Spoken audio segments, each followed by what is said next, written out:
Good afternoon. Hello and welcome. Welcome to the information session about the third call for innovative actions. During this information session, you will find out if this call is something for you, your city, and the urban challenges you might face. My name is Gerdy Schreuders. I'm from Amsterdam, the Netherlands, and I am your MC today, which is the master of ceremony. I'm here in Lille in the office, actually. We built a little studio here in the office of the European Urban Initiative. Yeah. As an MC, I'm very happy that I can start this event with good news, because the call is actually going to be launched in a moment. And I will invite the director of the EUI into my studio.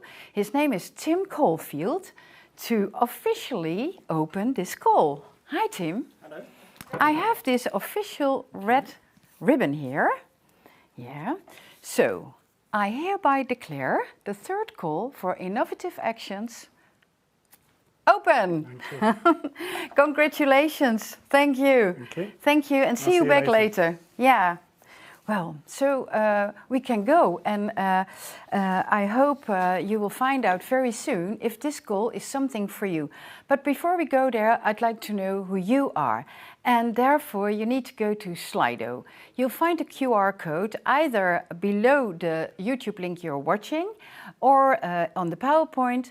There is a QR code which you can scan with your mobile phone, just with the camera on your mobile phone.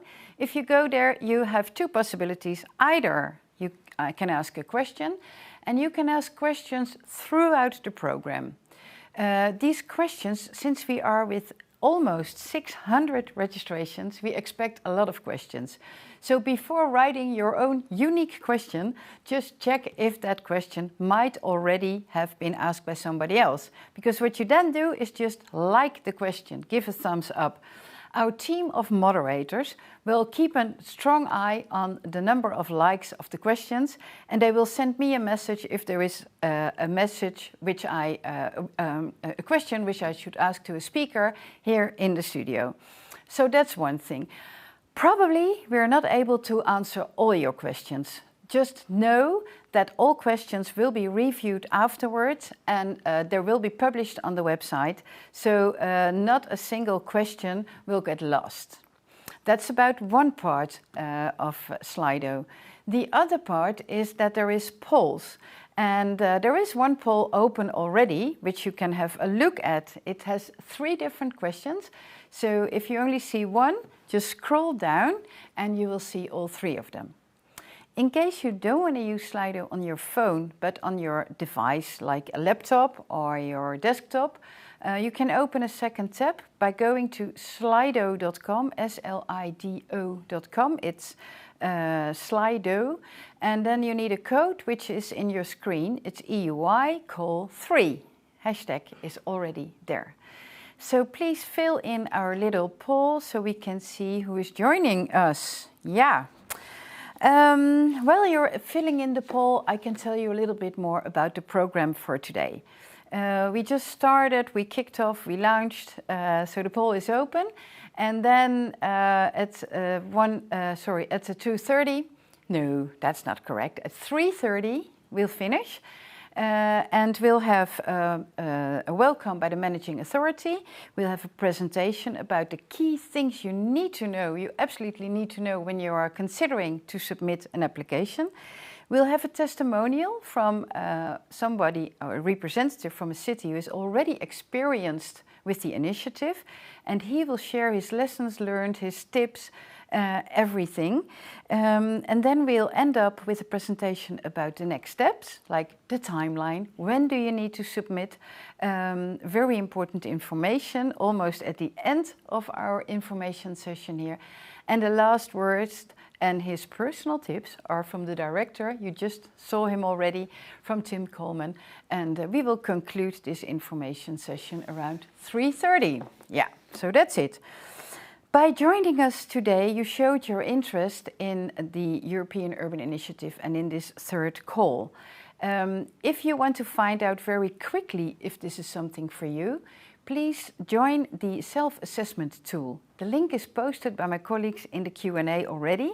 If you go there, you can just have a very quick list to see if you match the basics. Of course, we'll dive deeper into the details during this event, but then you already know if you meet the basic criteria. All right, soon we will talk with our first guest who will officially welcome us.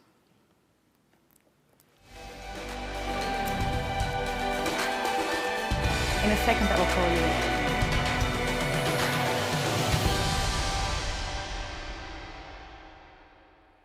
The official title of our first guest is Director of European Affairs of the Regional Council Hauts-de-France.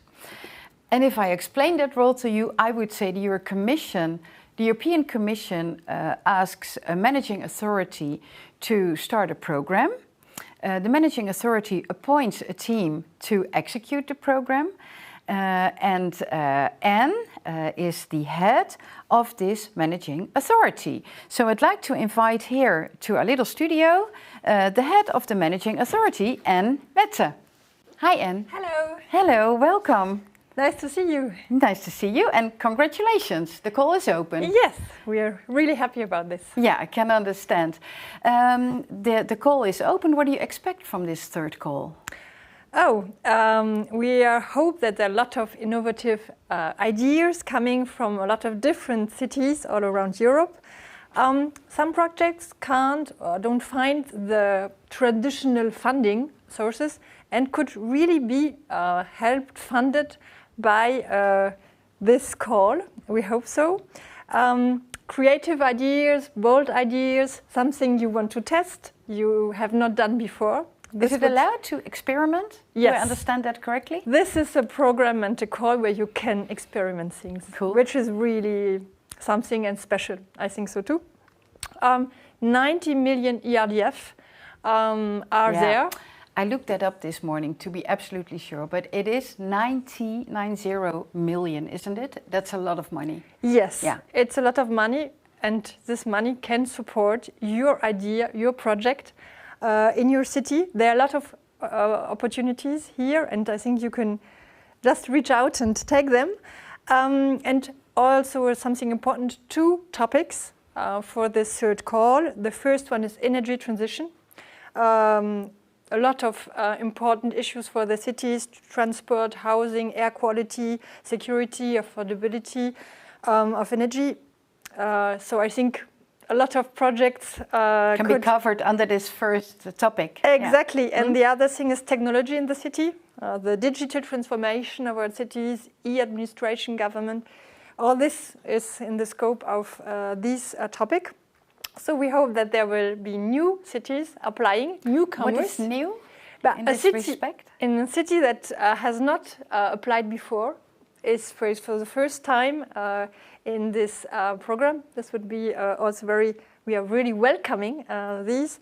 And we're also welcoming smaller cities, perhaps. What is small in your small, vocabulary? Perhaps not the big cities, but smaller ones. And like how many? I don't know, between 50 and 100,000 inhabitants, perhaps. I don't know. So we hope that they will also be interested and try to test something new and could be supported. Great. Let's have a look together at the results of our first poll to see who we are having in this show today. Let's see the results of our first survey. Which topic is most important for you today? Okay, well, we see the topics here, like energy transition you just mentioned, technology in cities, so the message is clear, I think. Financial support, $90 million, euros. Mobility, digital routes, learning, the funding requirements, that's what we're going to discuss, absolutely. What kind of on a scale of 1 to 5, how familiar are you with the offer of the European Urban Initiative? See, we have a lot of new cities as you wished for. This is good. Yeah, that's really, really good. And of course, we're also happy to see our regulars getting back. Exactly. And we have to explain a lot of things today, that they all have the important information. Information, exactly, yeah. There was another poll, number 2, what are you seeking for?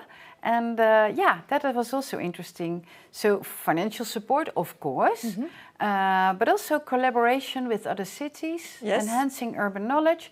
And then I would like to state that for the urban knowledge and for building your skills, seeking input, you could also go to the website, to the EUI website. There is a place called Portico, and it's a kind of, how do we call that? Knowledge hub? A portal, yes, a portal. where you find all the information you need. Yeah, exactly. So there is a lot you can find on the website already.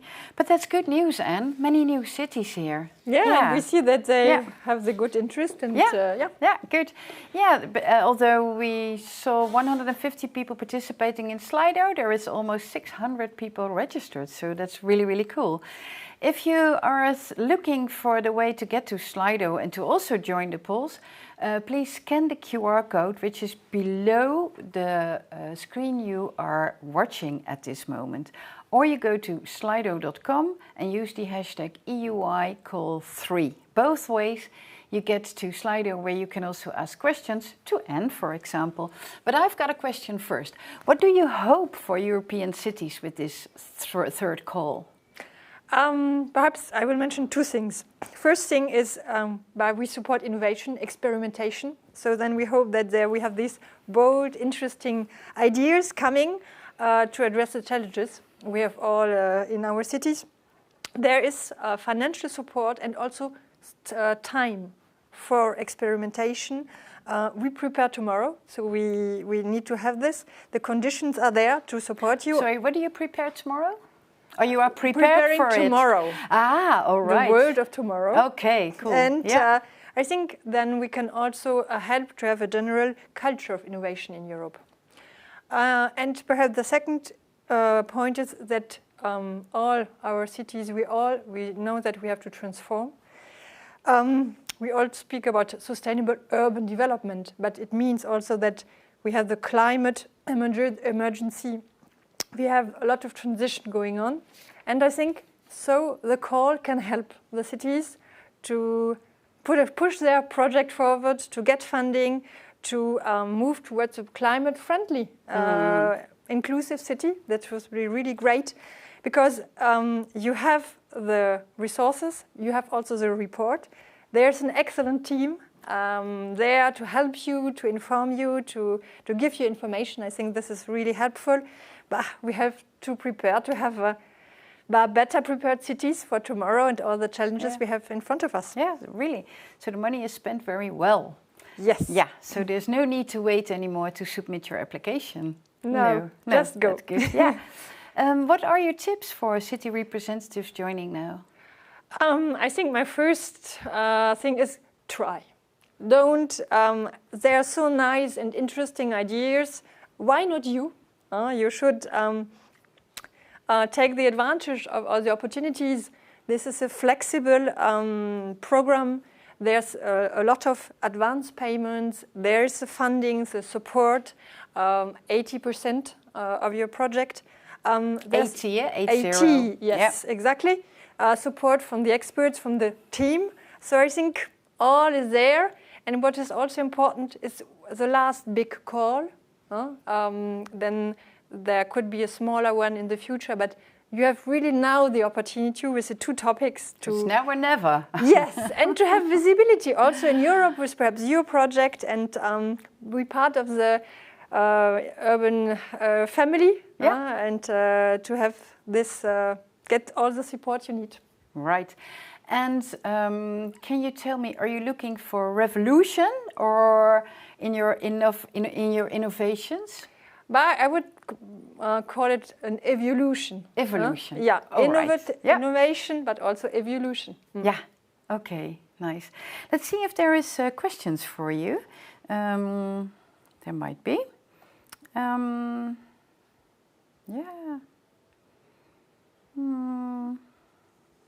I don't see any question for you so far, but perhaps on my other screen, sorry. No, it's still, no, I don't see Any question, or perhaps I'm looking wrong? There is at least a lot of different reactions here, and the people from many, many different countries, from Italy. Here's the self-assessment tool if you're looking for that. The link is there. If a client has recently, this is a nice question, been awarded in the last call, is it possible to get funded again if the project is different? What a good question. Abarios. Unfortunately, no. It's not possible if you have already had for the first or second call a support, and you were had the application rewarded. You can't apply again. Okay. It's to give also the chance to a lot of other cities and a lot of other ideas to emerge. Okay, so even if you have a different topic, you're not allowed anymore. From the same city. Okay, all right. But any other city, please submit your application. All right, well, thank you very much, Anne. Thank you for being here in person. And we'll continue here with a presentation about the basic things cities need to know before they go and submit their application. So thank you very much. Thank you. Yeah, thank you.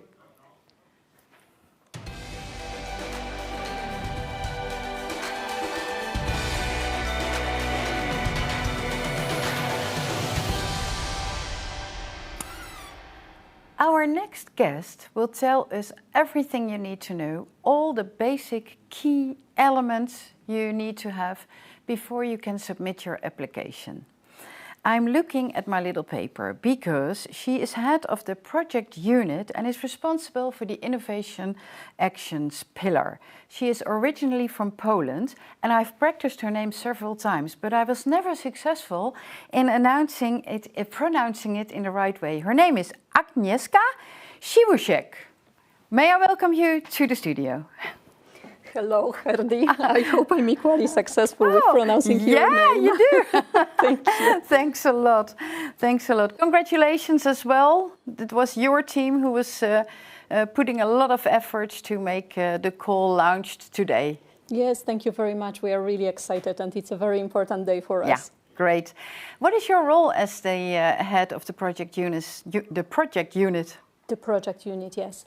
The project unit in what we call a permanent secretariat, so this institution that is managing, practically speaking, the European Urban Initiative, is the one that is responsible for innovative actions pillar of the initiative. So we are the ones who are organizing calls for proposals, we are the ones who then are selecting the projects, and finally we are the ones who work with the successful ones, supporting them, but also monitoring their implementation. We've seen just in the poll that there is many people for the first time here. That's perfect. Yeah, that's I'm good. really happy to hear that. So perhaps it's just smart to explain what the other pillars are. Absolutely, very happy to do so. There is innovative action pillar that we will be focusing on today, but there is also a very interesting capacity building pillar that is allowing cities to exchange, to meet, to network, to act as peers. There is a knowledge and communication pillar. We are also managing a very interesting urban knowledge platform called Portico. I'm sure we will come back to it in a moment. And there is also a pillar which is looking over urban agenda, which is one of the most important documents in EU dealing with urban matters. Yeah. So there is quite a big team dealing with quite many urban topics. Yeah. And if it's dazzling you, just go to the website because everything is explained very clearly there. Thank you. That's true. Yeah. So talking about today, what are the topics of the new call? Anne already indeed mentioned that we have two topics for this call, energy transition and technology in cities. Let's maybe take them one by one, starting from energy transition. I think it would be good maybe to give a little bit of a context why the European Commission proposed this particular topic. And I think there are three aspects to mention here. One is that energy transition is, of course, central to transition to climate neutrality by 2050. So this is very much in line with European Green Deal. And maybe for our participants who might be less familiar what that is, it's a set of policy instruments, initiative to make EU climate neutral by 2050. So very ambitious goal. A second aspect is to recognize this transformation towards zero economy that energy sector is currently undergoing. And the third one is the context, the Russian war against Ukraine, and that recalled Europe's critical dependency on fossil fuels.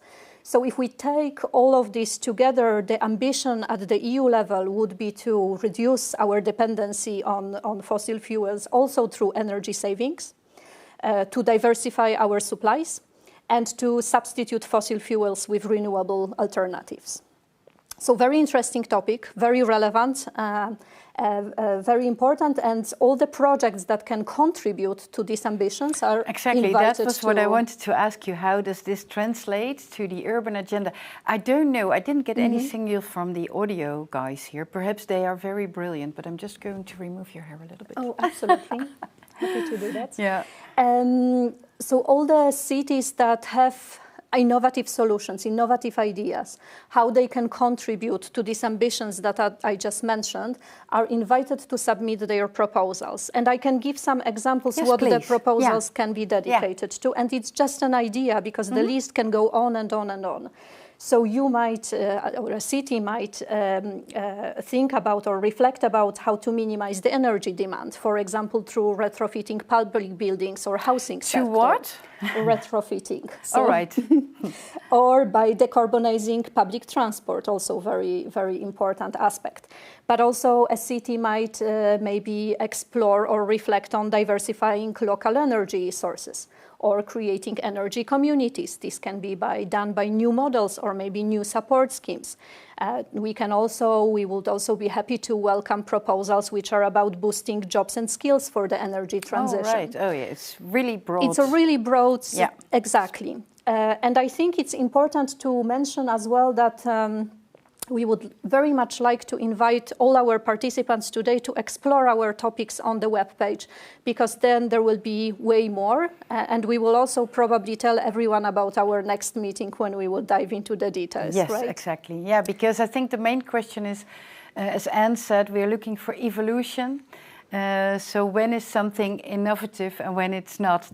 I think that's a big question. That's a big question, and we will come back to it actually because it's one of the most frequently asked questions that we receive. So imagine. Happy to go back to it. But let's maybe look into the second topic, so technology in cities. And again, starting a bit from explaining the context.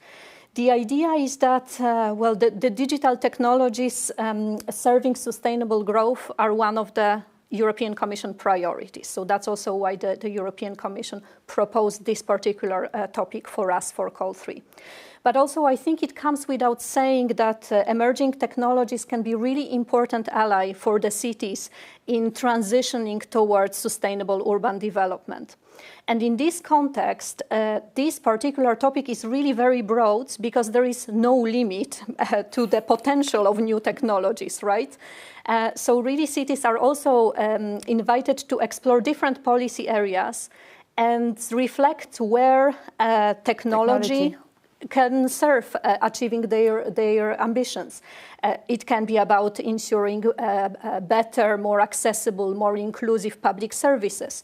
It can be about a multi-level or multi-stakeholder governance. It can be about technology in particular use, like spatial planning use. It's endless. It's really endless. Yeah, it and is. Of course, there is always digital transformation, safety, security. So you name it. It's a really interesting and broad topic. Really, it is, yeah. And you're going to do a presentation about the key elements, how to apply and what is important. Yes. So I just give you the floor. Thank you. Stay here, but just listening to you. Thank you very much. Absolutely. So we just discussed two topics that we are covering under Call 3. You can see them again on the screen: energy transition and technology in cities. Let me also take this opportunity now to mention that we will have a separate online webinar, a session dedicated to these two topics. So join us on 23rd of May. Registration is already open. You can find a link on our webpage to learn more about the topics and how to prepare and if the topics are for you. Anne, who was speaking just before me, she also mentioned that it's our last big call. So it's indeed a last call this programming period, which is under the framework that we are currently presenting for you today, and also the same framework that we had for call 1 and call 2. There will be one more call coming. We will communicate more later in 2025 on the details, but the framework of it will be a little bit different, a little bit smaller, dedicated to small-scale pilots. Very important, let's start now talking about the finances, because that's probably something that everyone is usually interested in. So if we can look into the finance slide, you will see here that the total budget already mentioned here, 90 million ERDF, which means that we are looking into around 20 projects to be financed. Maximum budget per project is up to 5 million euros, so we are really looking into rather big projects. And there is a very interesting co-financing rate, because we will offer you up to 80%. I mean, you can request more, but usually everyone requests maximum 80% ERDF. So you are requested to propose 20% of your own contribution.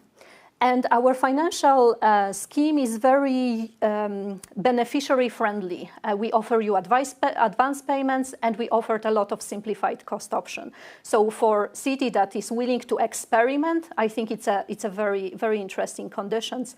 Last comment, because we are talking about ERDF funds, of course, financing investments are eligible. You can propose infrastructural projects, absolutely. Now let's think about who can apply, and let's focus on this for a moment. We are an initiative that is supporting urban authorities. So if you are an NGO, a university, a business partner, you can join the project partnership as a partner, but you cannot apply. We only welcome applications from urban authorities. This can be a single urban authority, a town, a city, or it can be an organized agglomeration, a metropolitan city, or a grouping of urban authorities. So 2, 3 towns, cities coming together. One will be acting as the lead partner, we call them main urban authority, and the others will act as associated urban authorities, so they will be associated partners. You can explore this probably mysterious code, the GURBA code 1 or 2. This is a code of Eurostat, and you can check it on our webpage in the correspondence table, because the GURBA code 1 or 2 simply means that your authority, your local authority, needs to have a status of being a city, a town, or a suburban area, so has basically urban status. And we are looking for projects coming from urban authorities or groupings of urban authorities with at least 50,000 inhabitants. So if you are a single authority, you need to have more than 50,000 inhabitants. But if you are a smaller authority, you can still apply, but you need to have an associated urban authority. So together you will reach this minimum 50,000 inhabitants. Yeah, there is a question about this, so perhaps we can answer it immediately, because Absolutely. It's especially about this topic. Can smaller cities, smaller than 50,000 inhabitants, can they team up with other cities and then have more inhabitants and then apply? Absolutely, and I would like maybe to even emphasize that we have more and more towns and cities which are below 50,000 that are applying together with their associated partners, okay. other towns. So absolutely you can. So there is. Thank you for this question, Peter. Very good question. Yeah. Yes, thank you very much. Very relevant. And coming back to my slide, last important comment, partly also was already mentioned by Anne. Urban authority, be it main urban authority, so again our lead partner, or associated urban authority, so this associated urban partner cannot be involved in more than one EUI project. So only one proposal submitted in the framework of one call, but also you cannot be previously funded by EUI. So if your project, you were lucky to have already projects selected under Call 1 or Call 2, unfortunately you cannot submit your proposal for Call 3. And for the cities watching us and who actually submitted their proposals under Call 2, I think I can already announce that within days we will be able to announce the results, so you will soon know if your project was successful. Now I will come back, Gertie, to your question. So what does it mean that we are looking for innovations? And indeed, this is the very important question that we always receive a lot. So our projects, the proposals submitted must be new, must be bold, must be creative, and must be experimental. So we are looking for projects, for solutions that were never previously implemented in EU. And that means that also you are requested to run a benchmarking exercise, a research, to simply test if your idea is already a well-established practice in Europe, or indeed there are some elements which can make it innovative. So we ask you to check if your idea is innovative. Don't trust without checking. It's really this benchmarking is really important. How far should I go? Sorry for interrupting you, but I was listening and I thought, okay, but how intensive should my benchmark research be? You're reading my mind, Gertie. I think I can give some tips how to do it, because I understand that it might not be an easy task. But this is also why we invite you to prepare your proposals in a partnership, because for sure you have experts on the topic in your city or in your town. You can reach out to your local innovation ecosystem. It can be a local university or other experts. You can also explore city networks and project databases that are available on Portico, for example, so our urban knowledge platform, but also on our page. And we also give some tips to our applicants in the application form where they can look for inspiration. So that is extremely important, because if you will just assume that your project is innovative without trying to see what is actually the state of the art in EU, you might invest your time in developing something that it might not necessarily be as innovative. However, here comes a good comment, and I maybe will link myself to what you just discussed with Anne, because don't also be too scared with this notion of being innovative. We, of course, are very much interested in financing solutions that are revolutionary. Of course, this is why we exist. But we are also interested in financing evolutionary approaches. So if there are already existing bits and pieces and elements, and you bring them one step forward, or you're trying to achieve a bit more than was already done, we are equally interested in financing these kind of proposals. Great. Fantastic. Are you doing then a test when I submit my application? This will be assessed as part of the assessment. So unfortunately, we can't run pre-test, because that's part of our assessment process. All right. Okay. But we hope that throughout the different support to applicants elements, we are also able to guide our applicants to help them in that. Okay, and finally, just a couple of comments that we are really looking for financing city-led innovations. So for us, a city, a town, is a key player here. And city must be playing a key strategic role in the process of implementing the proposal. So it must be coming from the city's needs. It must be linked to the local policies and strategies. And of course, it must also be linked to cohesion policy goals, because we are European Commission program. I think we can look now into other key features that even at the very beginning of preparing your project proposal might be good to keep them in mind. First of all, we are looking for projects that are based on local experimentation. So we are not an international cooperation program. We are really looking into fostering local innovation ecosystems. So local partnership, locally implemented project. It's okay to have an international partner, it's not forbidden, but we are really looking into fostering local innovation ecosystem. We are also looking for projects with really strong project partnerships, because we believe that it's impossible to innovate without partners around you. So select your project partners wisely, take into account what we call a quadruple helix, another maybe complex word, but it basically means that you need to look for your partners from the social sides, business, academia, experts, etc. So to really have all members of local society around the table.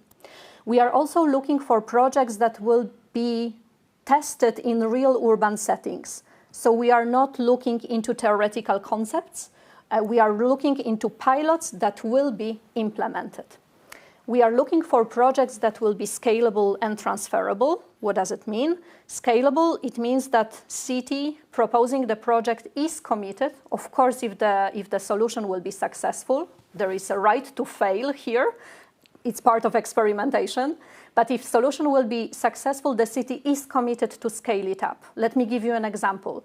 If you're testing a biodiversity feature to strengthen biodiversity in your local green areas, and you will be testing that in 1 or 2 parks, we would be really interested in knowing that if it's successful, you will be using this solution all over your city. So it will not just remain used in this one park in your local town.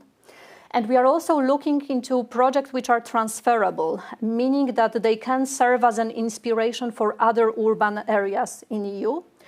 And that's also why your project, and that's a novelty comparing to the previous programming period, you're also having these 3 particular, very specific partners. We call them transfer partners. So 3 cities from other countries in EU that will be following your experimentation.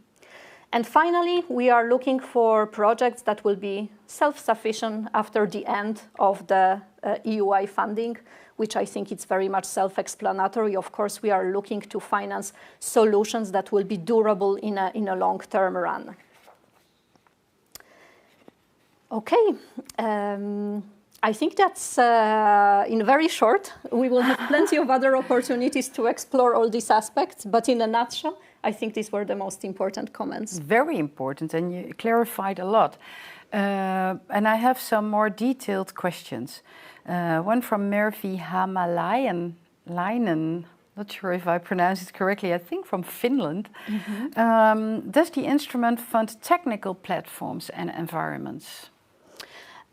Yes, we are really open to finance different kind of innovations. So it doesn't have to be a technological innovation, for example. It can be a service, it can be a process, a platform as well. The most important is, again, that platform will not remain a concept. It will be implemented. It will be tested in real life setting. But absolutely, that can be one of the solutions. All right, cool. Can a single project address both topics, energy transition and technology in the city? That's an interesting question, and let me put it this way. First of all, application form will force you to select one of the topics. So you are obliged to select one. However, of course, with old Leipzig Charter and the new Leipzig Charter, we are also very much interested in financing projects which have very integrated character. So if your project will be dedicated to energy transition but will have a technological component, absolutely. But you cannot really submit project covering both topics. You will have to decide which topic is, let's say, more leading in the context of your idea. Later in the text, you can show that it has also elements of the other topic. Absolutely. All right, cool. From Elmar, does applying as main urban authority also mean doing the financial management, or can a regional government do financial management as part of an EUI project? So for us, what we call a main urban authority, so a lead partner, is our beneficiary. So the responsibility for the project implementation lies within main urban authority. Now that's the legal obligation. But of course you have your partners, and you might have different partners, and it's also up to you how you will shape the task division. Maybe someone will be more responsible for financial management, why not? And someone will be more responsible for public participation, because this is the partner very experienced in that aspect. So for us, the main urban authority is our beneficiary, reporting to us and legally responsible for the implementation of the project. But of course, the project is not implemented only by this one entity, and the partners are there to help you. And the task division, you are free to shape the task division between them as the most reasonable in the context of your project. All right. There's another question about funding, but then how should funding be spent? It's a question from Alice Devenins. I love it, that it's just questions coming in from all over Europe. You can see it from the names of the people. I see a message in the screen. I don't know. Oh, I think it's a message from our TV here, which will which will stop working your TV soon. will explode. No. Do you have enough solutions for that? Something with technology in a city? No, they'll manage. In the meantime, how should funding be spent? Like, can it also be used for project implementation, building infrastructure, and, for example, geothermal heat networks? Yes. Funding that is received from us can be spent on all aspects of project activities. So we do not restrict elements that can't be covered. So anything leading to the preparation, implementation, evaluation, monitoring, public participation, administrative aspects of implementing the project, all these elements can be covered. There is only one restriction that 10% can be used for lands, up to 10% of the budget, but then there is no other restriction. Everything that is relevant to the project can be covered by the third call, by the budget, and by our call. Yes. Yeah, great. There is a question which comes in a lot, which is what led to the introduction of the new eligibility rule for cities having applied in the previous call? So why can I not apply if I already have funds from the second call?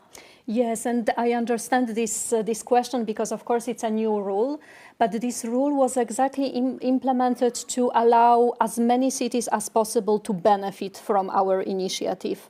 So as much as we would love to work again with our former cities, I think it's fair to open this opportunity also to other urban areas that didn't have a chance yet to benefit from the initiative, and that, as Anne said, would like to gather their strength and their motivation and submit the proposal and try. I think it's good also to encourage new cities. Exactly, and re-emphasize that we are really welcome newcomers for this third call. All right. What is the maximum number of partners allowed? It's a question by Camilla. There is no really maximum number of partners allowed or restricted. I think I would maybe like to emphasize that you need to be also mindful that then you need to implement this project. So if you go for more than 10 partners, it might be very difficult to manage the partnership. But we do not restrict that. You just need to assess the scope of your project and select the best partners to help you implement it. Can you say something about the average number of partners in an EUI project? What's normal? It varies, but I would say that it's quite common to have projects with 6, 7, maybe even 8 partners. In that scope? That's, yes. All right. There's a question from Letizia Graziani. She is asking, can you explain better what transfer partners are? Yes, with pleasure. Transfer partners are 3 cities from other EU countries, so other than the country from which the city applying is coming from, that will join your project and that will be following the experimentation. So their role is not really to be a delivery partners. They will not be implementing the solution together with you, but they will be learning on your successes and on your mistakes. So these are the towns, the cities that should be interested in your solution to replicate it in their local context. But also it will be an opportunity for them to actually learn on how innovation experimentation as such is being conducted, because that might help them in their own capacity. Process. Exactly. So to be absolutely sure, it's not necessary to have international partners as such, but it's transfer partners because you transfer the knowledge to another city. Is that correct? Yes, transfer partners are obligatory to have them.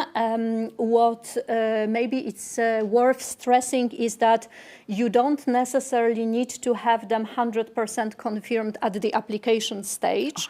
We are very much welcome cities to already do this research, talk with other potential partners, indicate them in the application form. That definitely would be welcomed and appreciated in the selection process. But then you will have what we call an initiation phase, so first 6 months after project is approved, when actually we will be supporting you and you will have a chance to formally confirm your partners, sign letters of intent, etc. etc. How do you find these partners? Great question. We have a tool for that. This tool is called Portico Matchmaker. Maybe I can also ask my colleagues behind the screens to post a link to this tool. It's a matchmaking platform. So you can, if you're, because maybe we also have cities who are actually interested in rather being transfer partners and not submitting the proposal. So if you're a potential transfer partner, you can present yourself there. And if you're a main urban authority or a city willing to submit a proposal, you can also briefly describe your proposal and inform which kind of partners you're looking for. And this tool will help you in finding the right match. Clear. Are delivery partners defined in the proposal or to be chosen later? And do they have the same financial rules applying for them? It's a question from Julia. Mm-hmm. Delivery partners, so the partners that will be helping you in implementing your project, must be identified at the application stage. And this is our obligatory requirement. You need to not only identify them in the application form, but also explain why these partners, how their knowledge and experience and also capacity to implement the project, to prove that this partnership is suitable to implement the project. So this is obligatory. And now the second part of the question about the finance aspect.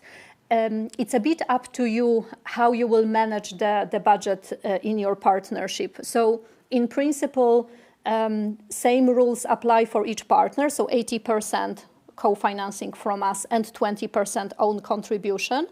But it's possible, and it happens with our project, that one partner, for example, will bring own contribution for entire partnership. Or some partners will bring more and some bring less. It's honestly your own negotiations with your partners. And should it be your own contribution, or is it also allowed to have this 20% financed by other funds? Thank you, Gertie, for this question. Because it was not mine. It's a question from Bruno. Yeah. Okay. Very, very good question, and it will allow me to talk a bit more about own contribution, which I think it's also financially very interesting in this initiative. First of all, own contribution, it doesn't have to be cash, it can be in kind. And that is really worth exploring, this option. So I would invite your financial officers to explore these elements of our proposal. If it's... if you can remind me, the question was... The 20%, 80% you can fund, the 20% you say you have to fund it yourself. But can this 20% also come from other funds? Yes, so yes and no. It cannot come from other EU funds, because I think that's pretty reasonable. I mean, you can only receive 80% from EU funds, so that cannot come from another EU project.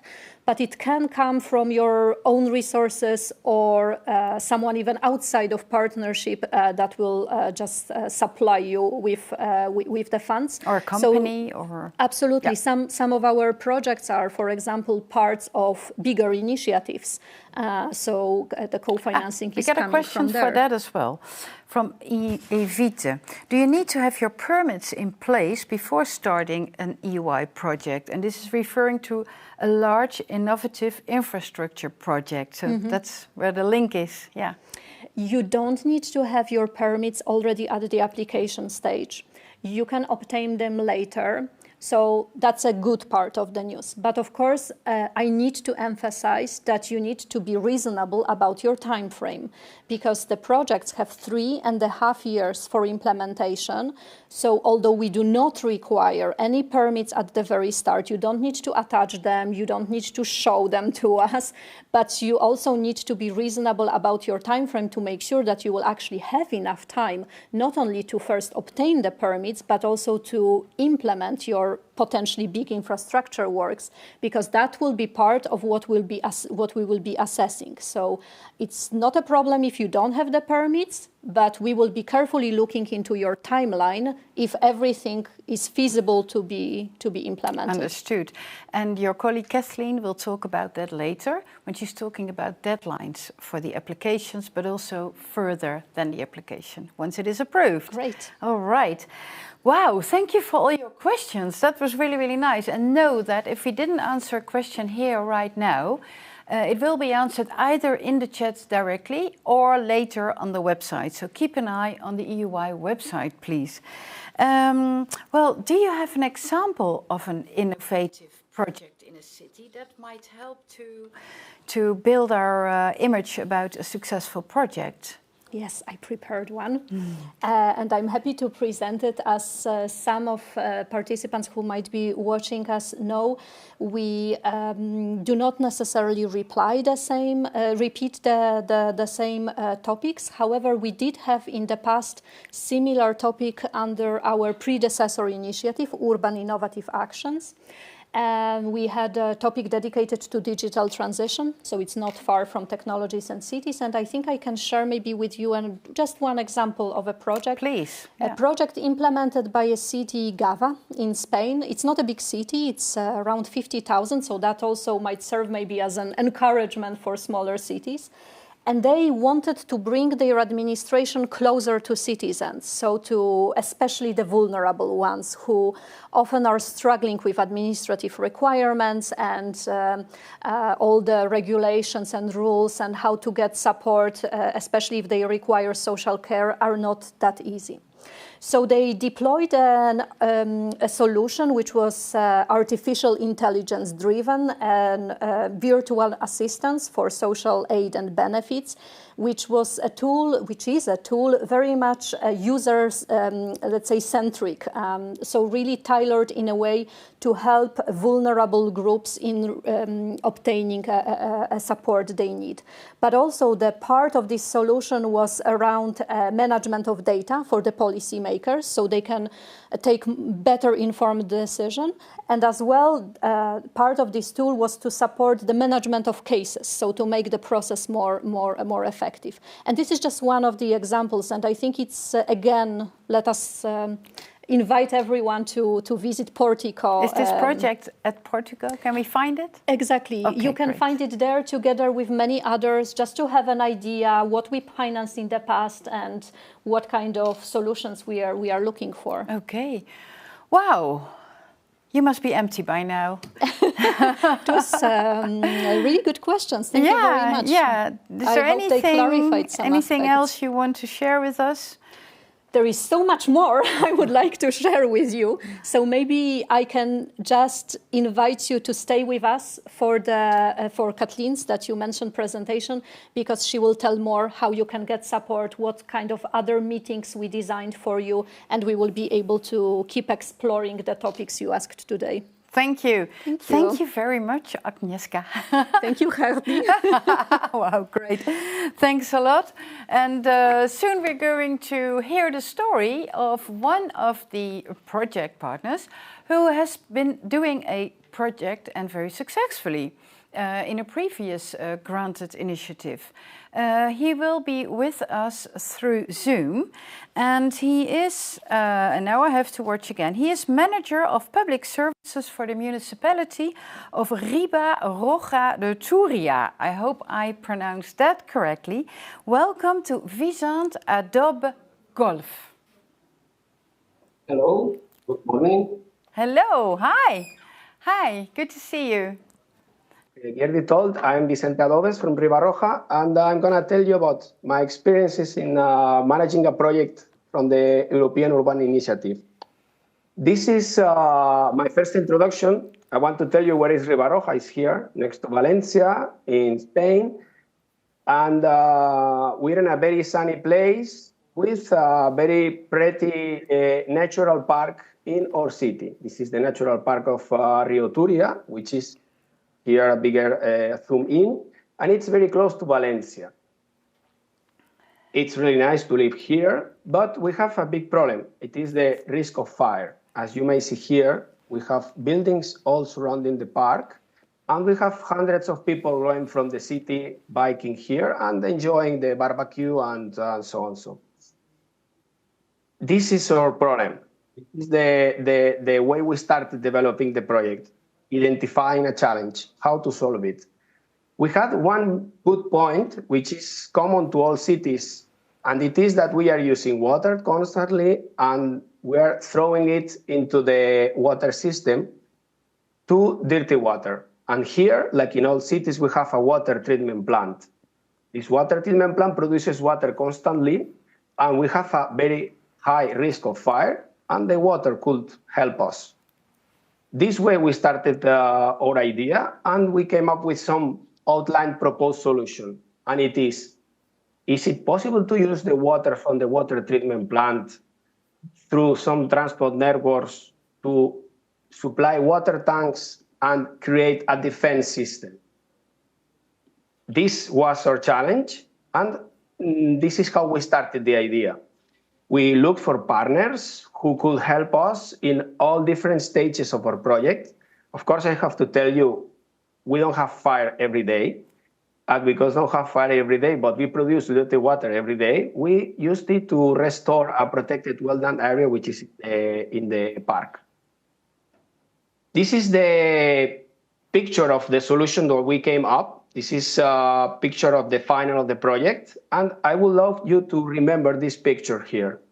This is the water towers that are throwing the water into the park, just in case there is a fire.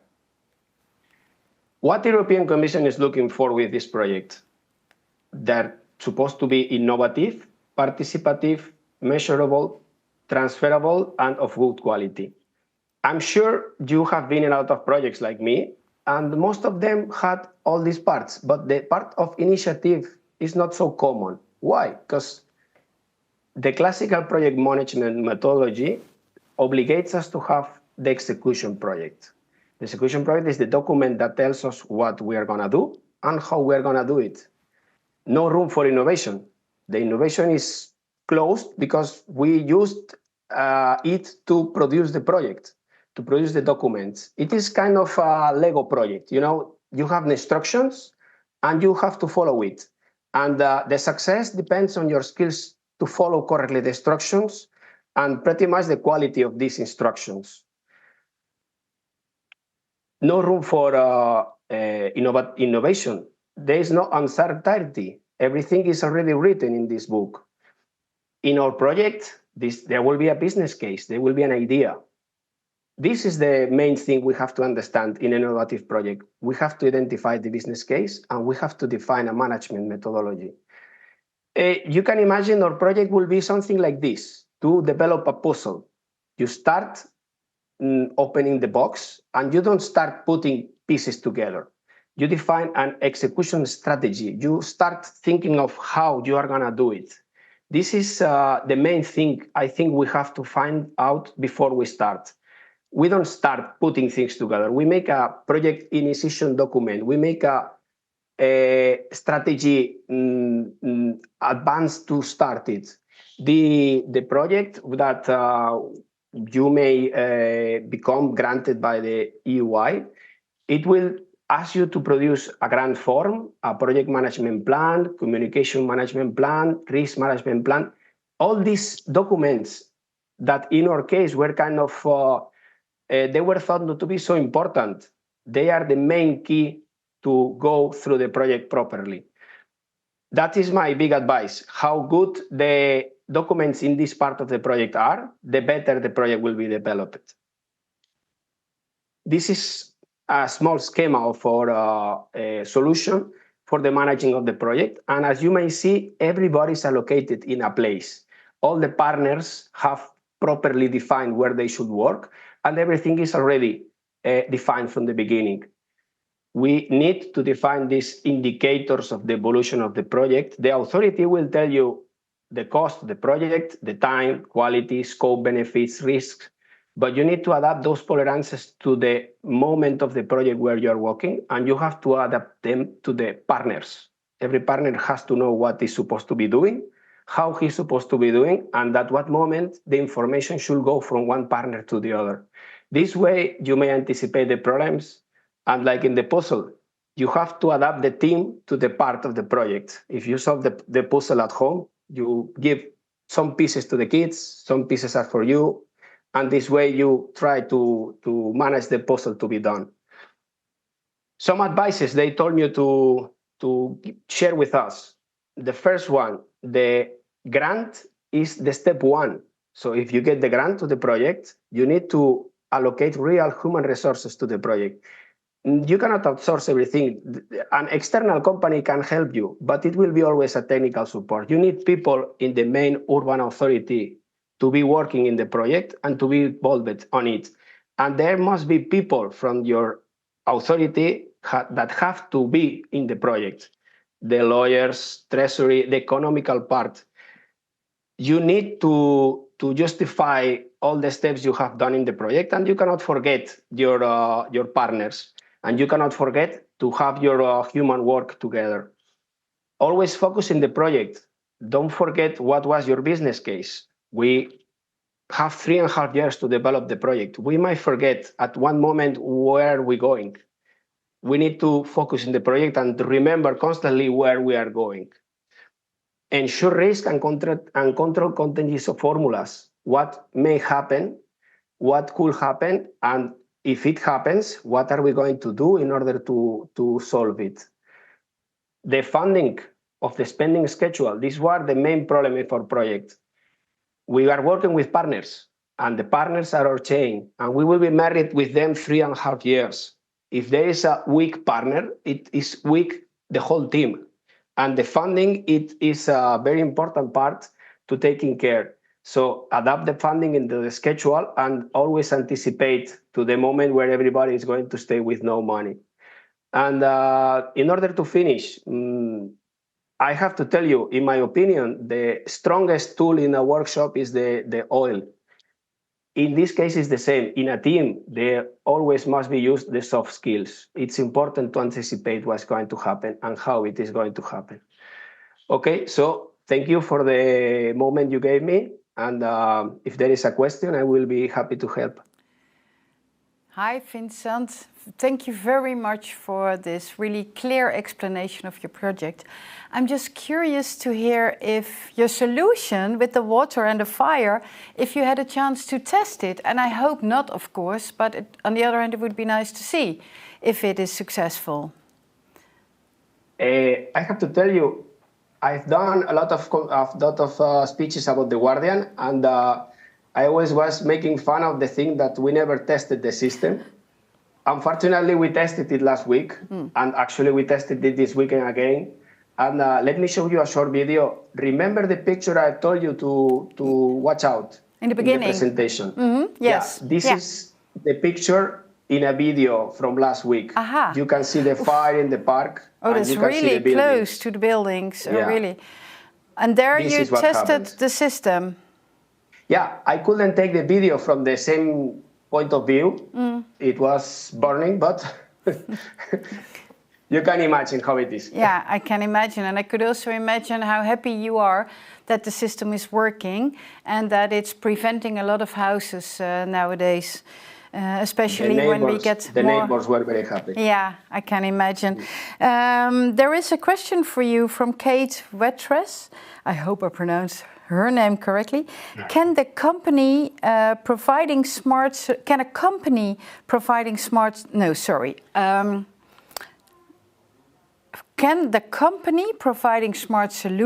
be a member of the consortium? Do you know that? Because you just mentioned something with outsourcing is not the solution to everything, but can a company providing smart solutions be a member of the project team? Do you know that? I can tell you in my case, we had to look at partners to help us to do the whole solution. Here is the schema of the solution. Yeah. There was a company working in the water treatment plant to learn us how to produce clean water for the system. Yes. There was a second company working in the transport network and the water tanks. They helped us to define the system. All right. And there was another company that was helping us into building the towers and define where they should be placed. So the answer is yes. Yeah. Of course, yeah. All right. You may use it. All right. I've got another question for you. Like, how much time did you invest in completing your application form? So in general, what is the scope of time needed to develop a proposal? I think the most complicated part is to identify the challenge you want to solve. So to define the problem and to find the idea. The second part is to write down papers to define it. We looked for a company to work with us and they helped us with the documents. And I have to tell you, we applied for 3 different grants. So in our case, this was the 3rd time we were asking for a grant for the project. I can tell you like 3-4 months was the time invested by us. 3-4 months, okay. Yeah. And is there anything you would do differently looking back at your project proposal? We had a problem with the partners. We started the project with more partners than we ended. We had to make a major change of the project to leave down two partners. All right. So and is there any learning in that for our participants today? Yeah, that's why I told you, you're going to marry the partner for 3.5 years. Just be sure you want to share with them your apartment and your car. How is your marriage doing today with these partners? We are still working together, yeah. Okay, great. Yeah. Any tip in selecting the partners you want to marry with for the duration of the project? I will say 2, or at least 3. The first one is how important they are in your solution. So don't look for a partner just because he's there. The second one, be sure he has the economy enough to support this project.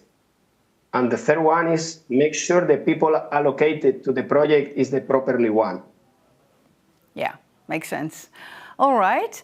Hey, there you are again. Nice to see you back. That was very clear and very informative. And thank you for sharing all your lessons and all your tips with us. And I'm especially very happy that your system, your solution is actually working. And I hope you don't need it, which is a strange thing to hope for, but in your case, very proper. Thank you very much, and thank you for sharing all your project ideas. Thanks a lot. Thank you, and thanks for the opportunity to share my experiences. Yes, thank you. Soon we will have another EUI officer here telling you about the timelines and about the ways you can get help, and she will also answer some of your unanswered questions. So, yeah.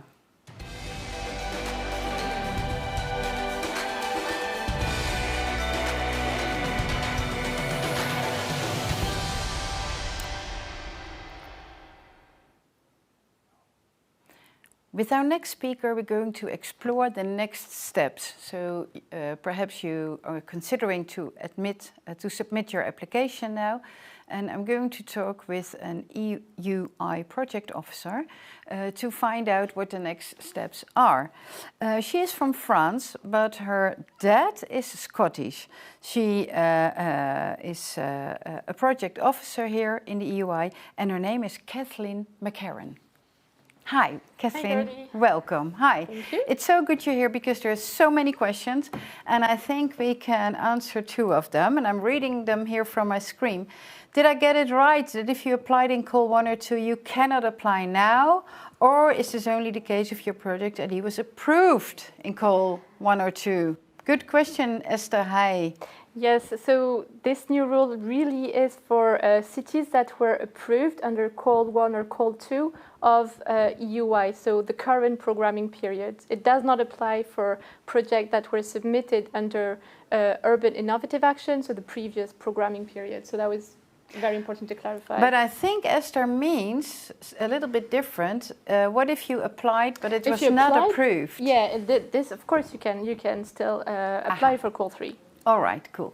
And there was another question about costs. From what date, submission or approval, are costs eligible? In other words, what's the start date, submission date or approval date? So we can have a look at this actually in a minute, but basically your cost will be eligible from the day that the implementation starts, and we're going to discuss this in a minute, if that's okay. Great, yes, of course it is.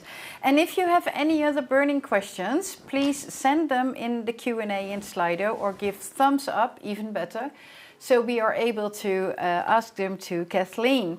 So what does a project officer do in the EUI?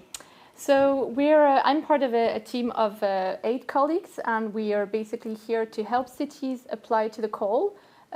We organize the selection process, and then we help project during the implementation, and we monitor what they're doing, basically. All right. Well, let's see if how the audience thinks about Call 3 now. Mm-hmm. We launched a poll and a little survey with 3 questions again. So are people likely to submit an application? What is the likelihood that you will apply for Call 3? Which topics are you considering? So either energy transition or technology in the city. And how familiar are you already with the application process? Yeah, it's interesting questions. Here we see them again. What topic are you considering and how familiar are you already with the application process? Well, the participants can fill in this survey.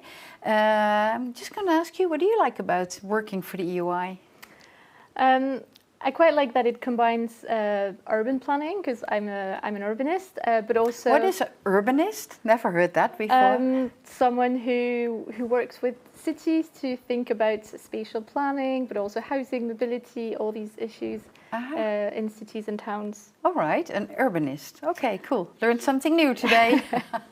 Yeah, so I quite like that the job combines everything that is linked to urban topics, but also this dimension with people from different member states, different cultures. So I find this combination very interesting. I can imagine, yeah. All right, well, let's see if we have some results on our survey, because that helps you in your presentation about the next steps.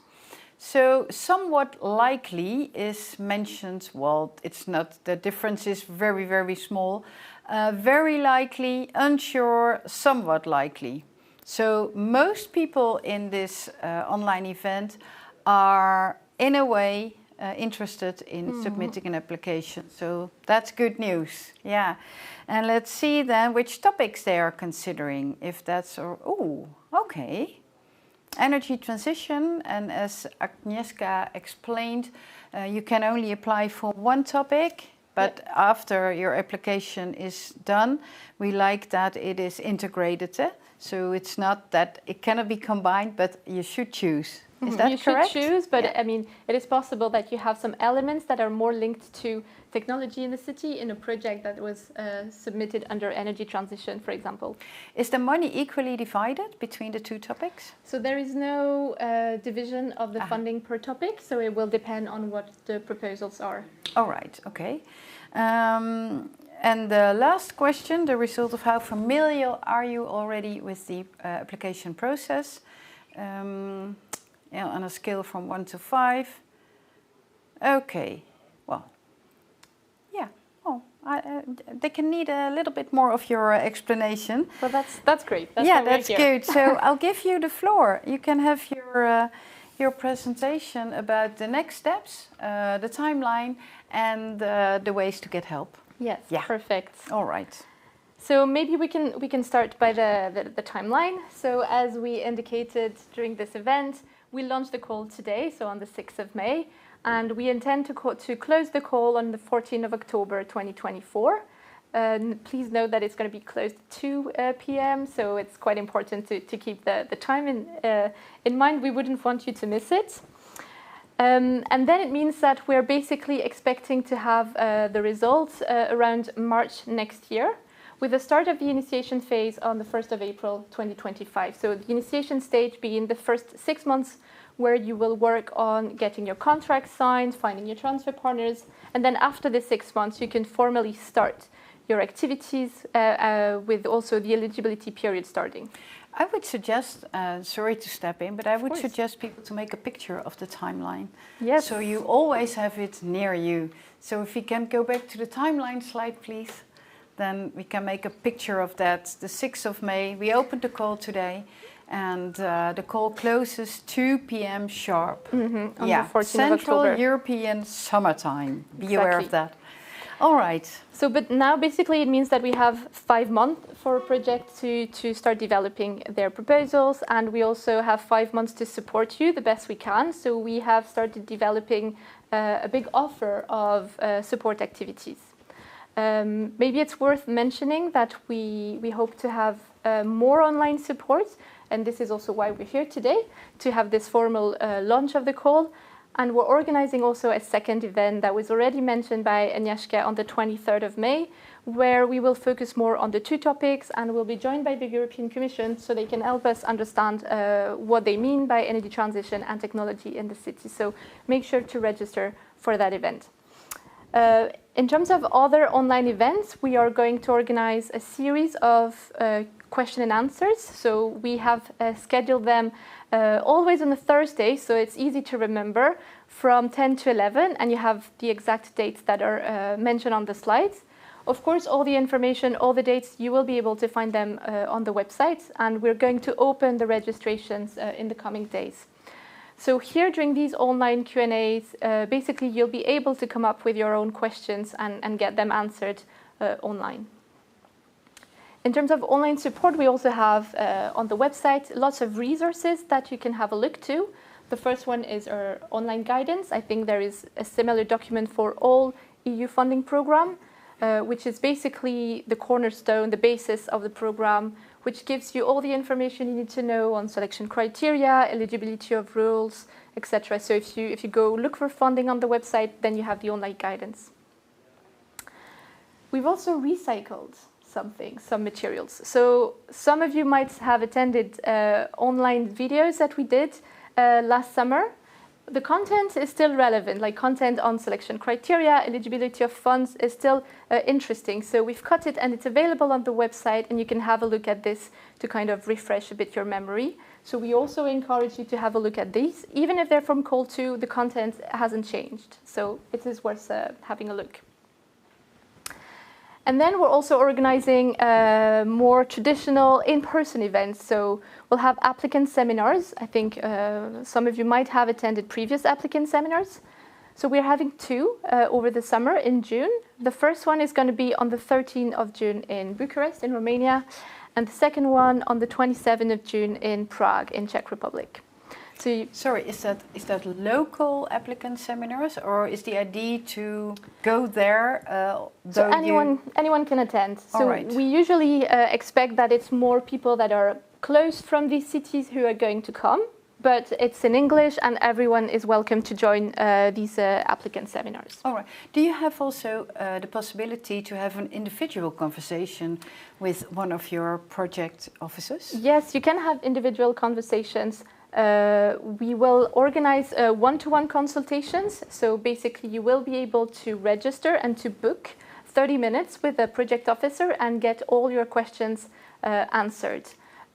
Maybe one thing to comment, we won't be able to comment on your innovativeness or tell you if your idea is in line with the topic of the call. We're here to help more on the operational aspect of your project proposals. And also one thing maybe is we give priorities to cities and urban authorities. So when registering, make sure that it's not a delivery partner or a company supporting the city. It's really the city who has to apply and come to this one-to-one consultation. In terms of other people you can speak to, we also have urban contact points. So we have people that are located in all member states across the EU that are working with us on a regular basis and are here also to provide support. They can do this in your national language, that can be of help, and they're also organizing some info sessions. So you have a list of dates. Again, don't worry, all the dates and locations will be shared on the website, but it gives you an idea already of where maybe you can attend an info session. And some of them are going to be in person, some online, but you'll have the information on the website. So that's another way where you can have like more personalized support if you want to. And then I'm going to mention another quick series of different tools, some that we already mentioned briefly. So we have the self-assessment tool that you can check to basically use it to check if you're relevant, if your idea is relevant, and if your project is in line with the requirements of the call. We also have this wonderful portal, Portico, that was already mentioned by Anne. So you can have a look, browse through a previous project to have ideas, but also through innovative practices. And yes, finally, the Urban Matchmaker that we're really launching now. So it's live, but we're really starting with this. We're looking forward to see it used by you, so you can basically find transfer partners from other member states. So you can use it during the call, but also when projects are selected, this will be a great tool to find transfer partners during the initiation phase. I think that's it for me. So yes, you have all the information you know on this page. So all the dates, the applicant support, the videos, everything you need to know is regrouped in this one page on the website. Okay, thank you very much, Kathleen. Very clear. I only have a few questions because it's quite clear what you're saying. What criteria are used to select the chosen proposal? If you can give a short answer on that. So maybe it's worth saying that the selection is done in 2 steps. So we first have the strategic assessment that is done by a panel of external assessors. On this, they will give a grade to project that count for 70% of the final score. And this criteria, this selection is based on innovativeness, new partnership, the measurability of the project, its sustainability and transferability, if I'm correct on top of my mind.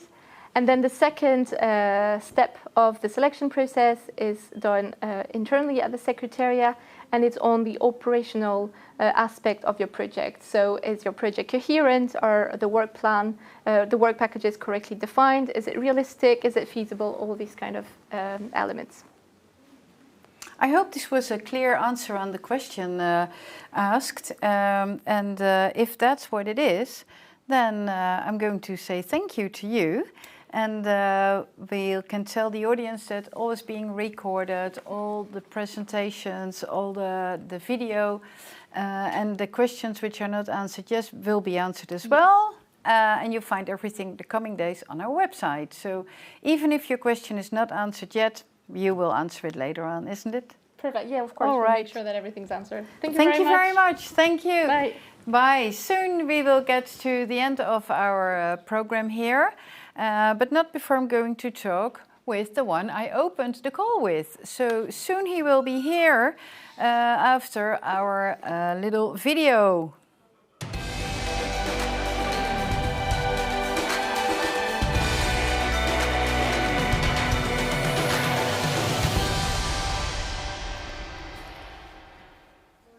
We saved the best for last. I'm here with Tim Caulfield, Hello. The director of the EUI. Yes, again, because here is the result of our first collaboration. We cut the ribbon. Tim, you are from France and from the UK. Yeah. How is that? Well, it was since Brexit, to be honest with you, but I've been here for 16 years now, starting off in a cooperation program and then going to UIA and now EUI. So a really good, interesting initiative that we're setting up. We've only set it up over the last suppose, 2 years that really we've got in and put things together, implementing things now. Whether that is innovative actions, capacity building, we've also got knowledge you saw through Portico as well. So it's really it was a big challenge, something completely different from UIA, something bigger, better, broader, and a combination of things can only add up to something better to be delivered as well. Have you seen some trends in these last 10 years you're working here, more or less, in successfully selected projects? Because we're focusing on the tips right now for the participants. What are the last final things for the diehards who stayed until the end? So what are some trends in successfully selected projects? These are really locally delivered projects. So really trying to get a good partnership together, get the people who can deliver the project, people who know what they're doing, getting the best partners together to deliver something that's actually a very short period of time to deliver 5 million infrastructure projects. So try and get the partners, get the competence and the planning as well to ensure that these projects are up and running and are delivering to the success that they can be delivered. It's also innovation too. So ideas, something out of the box, something new, something different, testing things that never happened before. Okay, that never happened before. Yeah, that's the benchmark. That's the benchmark, Are there any similarities in successful applications? Successful, as I said, the partnerships. I mean, Agnieszka talked about partnerships. 7 to 8 partners are quite a nice, rounded number of partners, but obviously it depends on the project. It could be 2, could be 3, could be 10. We've had one actually in Bologna that had 16 partners. So 16? 16. Okay. It was a social project to get all the partners around, but it's still a successful project. So it's just making sure that those partners are, I think this is what... aligned. Aligned. Ribirocca, the person from Ribirocca said it's difficult to manage a partnership, and that's something that you really have to put effort in. Exactly. Do you have an example of an innovative project? Well, there's one maybe that I talk about in Barcelona called BMICOM. Called what? BMICOM. BMICOM. BMICOM. Okay. So this was a project that gave inhabitants a guaranteed minimum income. So with that, they kind of had enough money to be able to get out of the everyday grind of searching for, searching for food, getting clothing, getting the children up and running, etc. So they can actually have a bit more leeway to go out, find a job, find a better job, a less precarious job, get training, get housing, because sometimes the housing there wasn't there for them because they didn't have enough money. Wow. So they were no longer kind of dependent on this precariety of living. Stepping out of it. And then kind of once they had all those this guarantee of income, they could then perhaps kind of add more to the state, to the area, and become less reliant on social benefits. Yeah, you're working on great stuff and trying to solve big problems in Europe. And that's good, I think. Yeah, how would you encourage new cities to apply? Why should new cities watching us now? What do you want to say to them? I think Anne was at the very start of the presentations here today. It's really about trying, really get up, look at what you've got, look at the ideas. I mean, it doesn't matter whether a small, big, medium-sized city. We've got a lot of small cities that are included in our initiative. It's really the ideas that count, the ideas and then the implementation. So don't be afraid to apply. There's support, as you've seen here. We've got a lot of support going on over the next 3-4 months to get involved. So try. This is going to be the last bigger opportunity to apply. Oh, that's interesting. The last bigger opportunity. Will there be a smaller opportunity later on? We've still got funding in the budget to be able to launch at least one more call, but it will be, as Agnieszka said, a different type of call. Can you tell a bit more about that, or is it too early? This is slightly too early at the moment. Okay. So this will be developed over the next year. So in 2025, a different type of call will be launched. All right. Still innovation. I can see still innovation. All right. Okay. Well, this is your last moment to give our audience good tips while submitting their applications. What do you want to share with us? Well, I talked about trying, but there's also the transfer partners, which is a new element as well. So make sure you're prepared, make sure you're looking around, make sure your idea is also relevant at the European scale. There's a lot of benchmarking to do, making sure that there's nothing else that's happened in that in the similar type of vein before. As I said, get the support that's needed, get the support internally here as well. Go to our events, go to our online seminars, and particularly the online consultations are a very good opportunity, particularly when you're a bit more developed, to discuss with us and to see how you kind of fit in with what we're doing and how we're doing it, so you get some concrete inputs into what you're doing and what you're putting together. All right, people are asking for the timeline again, so I hope we can have it back once more, but it could also be done in the chat. For that sake, that helps. Yes, Tim, there is one more question. Well, people can take a picture of the timeline from Roman Damiens. What are the other opportunities offered by the EUI to cities across Europe? Yes, this is what I was saying before. We have got bigger than UIA, which is really about funding innovative projects. Now we've got a capacity building element, particularly at the moment there's a city-to-city exchanges call that's ongoing. If you need to see what another city is doing, them helping you in a certain aspect of what you want to put in place in a city, in your own city, please look at this.